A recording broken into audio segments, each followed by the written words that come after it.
किसने सोचा होगा कि एक दिन ऐसा भी आएगा कि हमें एक वीडियो बनाना पड़ेगा दिल्ली यूनिवर्सिटी एडमिशन क्राइसिस के ऊपर। जी हाँ, और वैकेंट सीट्स की बात की जाएगी, सीयूईटी की स्क्रूटनी की जाएगी। शुरुआत से आपने देखा कि हम लोगों ने कितना ट्राई किया डीयू के अंदर एडमिशन लेने का, और कभी किसी ने शायद प्रिपरेशन करते हुए नहीं सोचा होगा कि एक दिन ऐसा आएगा कि पता चलेगा कि इतनी सीट्स डीयू में अल्टीमेटली बच जाएगी।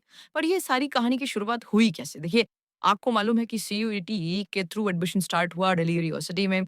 दिल्ली यूनिवर्सिटी ने पूरा का पूरा बेस्ड जो क्लास 12th का मेरिट स्कोर था, उसको बदल दिया, सीयूईटी बेस्ड एग्जामिनेशन का क्राइटेरिया लगा दिया। इसका एम तो आपको भी अच्छे से याद है, यही था कि ट्रांसपेरेंसी बढ़ेगी, यूनिफॉर्मिटी बढ़ेगी और साथ में सब्जेक्टिविटी जो सीट एलोकेशन में है, उसके अंदर थोड़ा रिडक्शन आएगा। लेकिन रियलिटी क्या है? Thousands of seats have remained vacant despite multiple admission round, raising serious question. क्या हुआ? DU approximately 71,000 under graduate seats annually अपने रिलेटेड प्रोग्राम्स में ऑफर करती है, और इतनी काउंसलिंग राउंड्स के बाद, स्पॉट एडमिशन राउंड्स के बाद अभी भी बताया ये जा रहा है कि over 9,000 seats are left vacant. ये vacancies are spread across all types of colleges from prestigious central campuses to even peripheral ones। और अब जो रीसेंट राउंड है, उसको कोई थर्ड राउंड, फोर्थ राउंड कहना सही नहीं होगा। दरअसल एक्सपर्ट्स इसको बोल रहे हैं मॉप अप राउंड, यानी कि एक ऐसा राउंड जिसमें जो बच गया है, वो एडमिशन ले सकता है।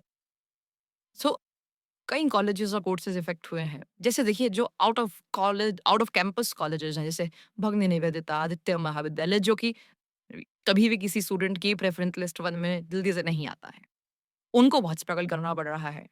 इश्यू ऐसा भी नहीं है कि सिर्फ लिमिटेड या उन कॉलेजेस के लिए रह गया हो जो लेसर नोन इंस्टीट्यूट्स, इवन जो वेल रिगार्डेड कॉलेजेस हैं, उनके पास भी जो थोड़े अनपॉपुलर कोर्सेज हैं, वहाँ पर भी ये समस्या दिख रही है। Majority of unfilled seats are in the BA core. General और प्रोग्राम बेस्ड दोनों के अंदर बीए वर्स्ट हिट कोर्स है। साइंस और कॉमर्स प्रोग्राम्स रिलेटिवली ज़्यादा स्टेबल हैं, पर इनके अंदर भी वैकेंट सीट्स है। और ये जो मॉप अप राउंड है, दरअसल ये करके किया क्या जा रहा है? बेसिकली इससे हो ये रहा है कि जो स्टूडेंट्स जिन्होंने कभी सीएसएएस पोर्टल पर या इवन सीयूईटी पर भी प्रिपरेशन नहीं किया, उनके लिए भी मौका बनता है। लेकिन अगर आप एक 2026 एस्पिरेंट हैं और आप ये वीडियो देख रहे हैं, तो ये मत सोच लीजिएगा कि अरे बिना सीएएस के या बिना सीयूईटी के हम अच्छे से बीयू में एडमिशन पा लेंगे। दरअसल समझिए, हम मॉप अप राउंड की बात कर रहे हैं। जहाँ पे हम क्लियरली ये बता रहे हैं कि you are not going to get your dream colleges in this round, you are not going to get your preferred courses in this round. What are you going to get? You are going to get courses which nobody wants. You're going to get colleges whose reputation is really not the best, who don't really have best rankings in an NIRF. So admissions were partly based on class 12 marks earlier, diverging from the CUET only approach. पर अब ये जो CAS portal पर भी आपने register नहीं किया, CUET exam भी नहीं दिया, उसके बाद फिर क्राइटेरिया क्या बचा इनमें मॉप अप राउंड में? 12th के बाद। तो अगेन, अगर आप थोड़ा-सा हमारे पिछले वीडियोज़ को रिकॉल करें, तो आपको याद आएगा कि हमने कभी भी सिर्फ टीयूईटी पर डिपेंड रहने की बात नहीं की थी। हमने हमेशा से कहा था कि एक अच्छा क्लास 12th का प्रिपरेशन सीयूईटी में भी हेल्प करता है, और इस तरह के अनप्रेसिडेंटेड सिनेरियोज़ में भी आपकी हेल्प करता है। Now, it is raising questions on why is CUET still being celebrated? क्या CUET के वो हटा देना चाहिए और सिर्फ 12th को रख लेना चाहिए मार्क्स को एज़ द क्राइटेरिया? भई ऐसा पॉसिबल नहीं है, तो ये ख्वाब में भी ना सोते। बेशक सीट्स रह गई हैं, उसके और भी कुछ कारण हैं, जो हम आगे वीडियो डिस्कस करेंगे। क्या है structural issues CUET plus CAS model के? एक ब्लैक बॉक्स की तरह सीएएस मॉडल को देखा जा रहा है, जिसमें ट्रांसपेरेंसी और एलोकेशन लॉजिक के ऊपर हमेशा सवाल उठते हैं। स्टूडेंट्स बहुत बार कंप्लेन करते हैं कि यार समझ में नहीं आता कि प्रेफ़रेंस हमने जो भरी, उसको ऑनर किया भी गया या नहीं किया गया। हाई स्कोरिंग स्टूडेंट्स हमेशा ऑफ कैंपस कॉलेजेस को बाय बाय टाटा बोल देते हैं। उन्हें लगता है यार, अगर मेरा अच्छा स्कोर है और यहाँ पर मैं डीयू में इतने बड़े कंपटीशन के कारण नॉर्थ कैंपस में नहीं जा पा रहा, साउथ कैंपस में नहीं जा पा रहा, पर प्राइवेट किसी कॉलेज में इसी स्कोर के बेसिस पर मुझे मेरा एटलीस्ट प्रेफर्ड कोर्स मिल रहा है, तो why not take that? Right? So इसीलिए वैकेंसीज हो जाती हैं। लोकल स्टूडेंट जो प्रीवियसली रिलाई करते थे क्लास 12 स्कोर पर, वो बिल्कुल अब डिसएडवांटेज देख रहे हैं इसको कि यार 12वीं में भी पढ़ाई करनी है, यूईटी में भी पढ़ाई करनी है, अल्टीमेटली पसंद का कोर्स मिल नहीं रहा है यार डीयू में, राइट?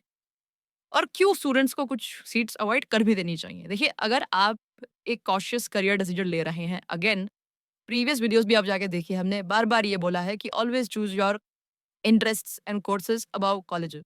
पर हाँ, अगर आपको कोर्स भी नहीं मिल रहा, इंटरेस्ट भी नहीं मिल रहा और सिर्फ डीयू की स्टैम्प के लिए आप कह रहे हो यार कोई भी ऑफ कॉलेज भी मिल जाए, तो you are not making a wise choice my friend. Off campus colleges far from central Delhi are seen as less attractive. ये हमेशा से रहा है, जो सीयूटी नहीं था तब भी ऐसा था।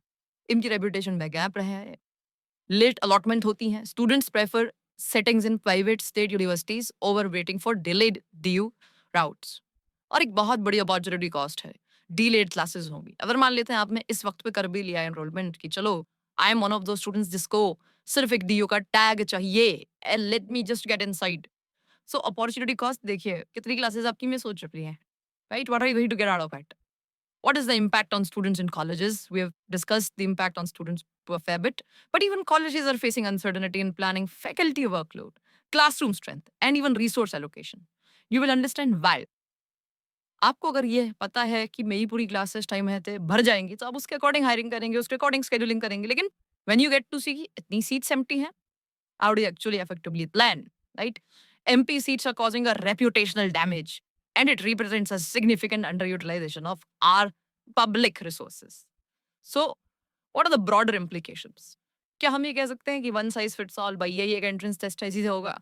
जब आईटी के लिए जेई चलता है तो सीयूईटी क्यों नहीं डीयू के लिए एप्लीकेबल हो सकता है? इट्स अ फेयर आर्ग्यूमेंट और ये किया भी जा रहा है 2022 से।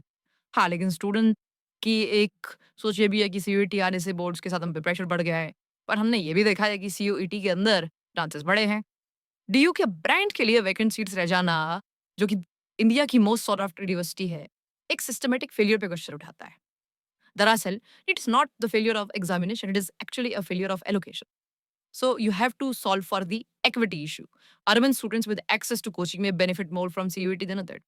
इसीलिए आपको CUET को मोर एक्सेसिबल बनाना होगा, आपको कंपटीशन बढ़ाना होगा। अब आप कहेंगे ये कैसी बात हुई, कंपटीशन तो ऑलरेडी इतना है।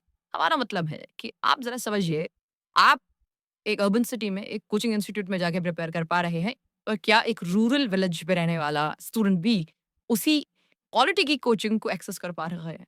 माना ऑनलाइन कोर्सेज है, हमारा भी ऑनलाइन कोर्स है, उसमें भी बच्चे एनरोल करते हैं, वहां से भी लोग कॉलेज क्रैक करते हैं, बट उसका penetration, we are being very honest, कम है। आज भी लोगों की प्रेफरेंस यही होती है कि कहीं मैं ऑफलाइन चला जाऊं। No worries, but it has to change, right? So, what is the way forward? What we can think in terms of recommendations? So, CUET implementation को थोड़ा और स्टूडेंट सेंट्रिक और ट्रांसपेरेंट होने की जरूरत है। साथ ही साथ पे थोड़ी ऑटोनॉमी कॉलेजेस को भी देनी चाहिए ताकि वो अपनी वैकेंसीज पूरी कर सकें सीट्स की। काउंसलिंग राउंड्स को और बेहतर बनाना चाहिए ताकि जो डिलेज होते हैं या स्टूडेंट अनसर्टेनिटी में जीते हैं वो कम हो सके। और ये इंश्योर करना चाहिए कि एक यूनिफॉर्म एडमिशन क्राइटेरिया रहे जो कि थोड़ा ईजी रहे, राइट? सिंगल एकेडमिक सेशन हो और फेयरनेस रहे। हमने काफी स्टेप्स लिए हैं पर अभी काम होना बाकी है। We must strengthen the communication with students to build trust in the process. ये बहुत जरूरी है। बहुत से students because of lack of understanding of the language of admission process और the way rumours are spread are significantly hit. Long term balance यही है कि सीयूईटी को और डाइवर्सिफाई होने की जरूरत है, डीयू को और ज्यादा ट्रांसपेरेंसी लाने की जरूरत है, थोड़ी फ्लेक्सिबिलिटी लाने की जरूरत है, फेयरनेस लाने की जरूरत है ओवरऑल। पर अगर आप 2026 एस्पिरेंट है तो the time has come for you to now start preparing. We will be posting more videos in the coming days. All the best for your CUET exam and just a reminder, do not ignore boards because you saw in this video that boards for some of us can still open the gates to Delhi University.